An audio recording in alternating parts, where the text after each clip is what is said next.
Hello and welcome to today's video, the next installment in my Atramentis month here on my channel.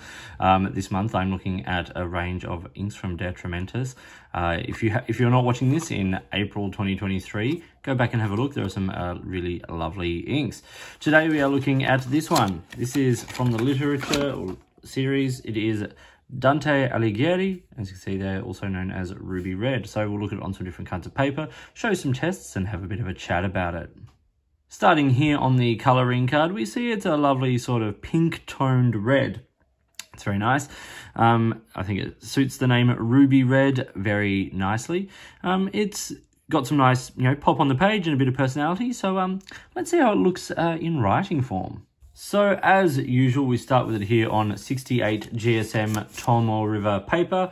Had a bit of an ink splotch moment there, but this is Atramentis Dante Alighieri. Had it in two pens, the TWSBI Go and TWSBI Go, or both TWSBI Go Extra Fine and Broad. You can see here in the swatch some lovely sort of pinky magenta kind of tones coming through. Let's talk about the ink. First thing is the 5 points. So made in Haddart in Germany. It's a family business, all handmade in small batches, which is great. As I said, this is also known as Ruby Red. Now, what Atramentis do is they have a few ranges of ink, like musicians and literature and artists and things like all of that kind of stuff and important people. And this is Dante Alighieri from the literature line. As you can see, there is actually point number 5. But what they do is they take an ink from their lineup and this one has been Ruby Red, and they give it the Dante Alighieri name in this instance. So if you can't find Dante Alighieri, but you love this particular color, find Ruby Red and you'll get the same thing. Next point here I said is that it is safe for fountain pens. All the dyes and everything are really carefully considered, and it's made under very strict conditions. And so it is safe for fountain pens. That has what they say. So if you're using pens with different kinds of filling systems, obviously, make sure that the system you're using, like if you're using a particular vintage latex sack or something like that, you might want to, just double check a few things with this ink, but generally speaking, safe for fountain pens. And as I said, it's from the literature line, which includes other people such as Johann Wolfgang von Goethe, Shakespeare, Charles Dickens, Jane Austen, Mark Twain, Walt Whitman, a bunch of people. Really, really cool line of inks, utilizing colors from the lineup that Atramentis produce. Let's talk about the performance here. So I said some bleed and feather on lower end paper. That is generally what you're going to find with a lot of fountain pen ink, but it is noticeable with this one. So it's excellent flow, it's high saturation, and it is pretty wet. You can see from the swatch there, nice saturation. You're putting down a nice amount of color, on the page. I said it's got an excellent pop on the page. Slower dry time, so after 2 seconds, still very wet. After 20, still pretty wet. I said it's a pink red with a nice warmth, which I think is a nice way of putting it. So there's like little magenta-y kind of undertones. And if we look at the chromatography here, you get like this sort of pink red wash through to sort of more substantial reds and burgundy kind of colors. And then this hit of purple at the top there, which is sort of what we can sort of see. Great contrast. It's very, very nice. Cleaning takes a little more work, and I don't mean that it stains, because it definitely doesn't stain anything. It is safe, it is clean. It's just because it is a highly saturated ink, you do have to make sure that when you're cleaning your converter or your vac filler, that you are actually getting as much of it out as possible. Extras here, low shade. You do get some shading. I'll pull this up nice and close. You see some shading around, a little bit, but not a whole lot. Because it is wet and it's highly saturated. So that's what you're going to get, particularly in wetter pens. There's no visible sheen, no shimmer, and low water resistance. If we look at these two water tests, that purple there is just something that was already on the paper towel. Unfortunately, it moved onto the paper, but you see you lose a lot of the detail. When you move it around with water, it moves around a lot. Once again, it's that highly concentrated, saturated amount of dye to give that vibrancy of color. Once it reactivates with water or rehydrates, it moves around a lot, and we see that a bit there. Though there is a bit of this held back in the chromatography, you can see that here in the water test. This is where I've got water on it and dabbed up with paper towel. But you lose a lot of the detail. So if we look at the reverse of this page, you see in the writing, nothing has come through. Where the ink splotch went down and where the swab went down, we get a bit coming through, and of course where the water affected it, but nothing in the writing. Going to get ghosting, that is this Tomoe River paper, but nothing has bled through. But let's look at it on some other paper now. Starting here with our favorite low-end reflex notepad paper, Spyrex, sorry, no, I always make the mistake. Spyrex student notepad paper. We see a bit of feathering, particularly in the broad nib there, a bit of spread, and it's a slightly duller, sort of more, magenta red. And then on the reverse, we see, yeah, a bit of bleed, and even in the fine, not so bad in the fine nib, just like where we put down a bit more ink, there is some.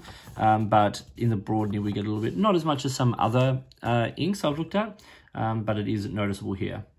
On the 80 GSM copy paper, we once again see a little bit of the same kind of thing, more muted tone, a little bit of spread, a little bit of feather, not so much in the extra fine nib, but it is somewhat noticeable. This is not fountain pen friendly paper, and on the reverse, obviously you can see it there again. And now we have it on 80 GSM Rhodia paper. It looks great here. The lines are tight, there's a little bit of shading. The swatch looks really nice. It's a very rich red, sort of burgundy magenta red tone. It's very nice. It's a very warm red. I enjoy it quite a lot, and nice and wet. Where we put the water down and let that dry, it is completely spread. We have lost all the detail. Like, it looked similar to what we had there in the olive green, a crosshatch with some dots. We've lost all of that. So if your notebook gets submerged in water and you don't get onto it quick enough, or you spill a glass of water on it and you leave it a few seconds, you are going to lose most of your writing, particularly on sort of these more coated papers. If we look at the reverse of this page, you see that really the only places it's come through is where we put water down, nothing's come through. It looks really good. So this is on good quality paper, this is a lovely ink. And it performs quite nicely. On lower end paper, it is a wetter ink, so you are gonna get some difference in performance, shall we say.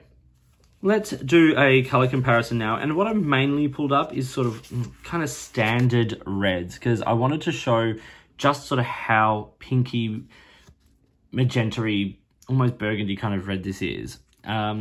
So a couple of my favorite diamine reds, I've got Matador, which is a very earthy red, and then Poppy Red, which is a very poppy red with some gold sheen. So you can see it is very pink in comparison to those. Waterman Audacious Red, they're once again much brighter, much more vibrant. And then like a slightly pinky ink, I suppose, is Robert Oster Royal Red, but nowhere near this. This is darker than, say, it's probably darker than, Pilot de Rochizuku Momiji, that kind of red. It's probably more closely aligned to something like Pelican Star Ruby, perhaps. And another Robert Oster is a Rubine there, which is once again a pinkier toned red, but nothing like this. So now to the business and the price. €13.20. Once again, this is a 45ml bottle. Nice bottle, good opening, good glass, nice. So €13.20, £8.29, $14 or $29.95 Australian dollars. These are prices I found from a number of kind of retailers, like the kind of pricing I saw. Australia getting a rough deal there in a way because of import and things like that. But it is very good value ink, really, I think, for the performance that you get. So let's talk about it. I originally gave this a 3 out of 5, and I crossed that out and made it a 4 out of 5. Because it's actually a very solid ink. If you're writing with it on, notepad paper and, like student notepad paper, you are going to get bleed. You're going to get feather. That's from a lot of paper. But I think this is a spectacular color. It's got great personality. It's warm. It's an awesome red substitute. So if you're using reds, like, and I'll pull a couple of these up again, things like, Audacious Red or Poppy Red, and you want something a little bit different, something with a bit more personality, or this bit more, color, this Ruby Red or Dante Alighieri is a really lovely option.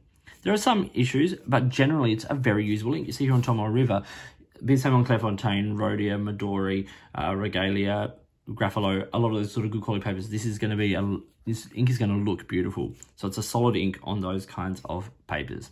So this was Atramentis Dante Alighieri, or Ruby Red. I hope you found this video interesting and useful. If you did, give it a thumbs up and subscribe to the channel. Hit the notifications button if you want to stay up to date with the videos that I produce, and please feel free to get in touch using any of the platforms listed below.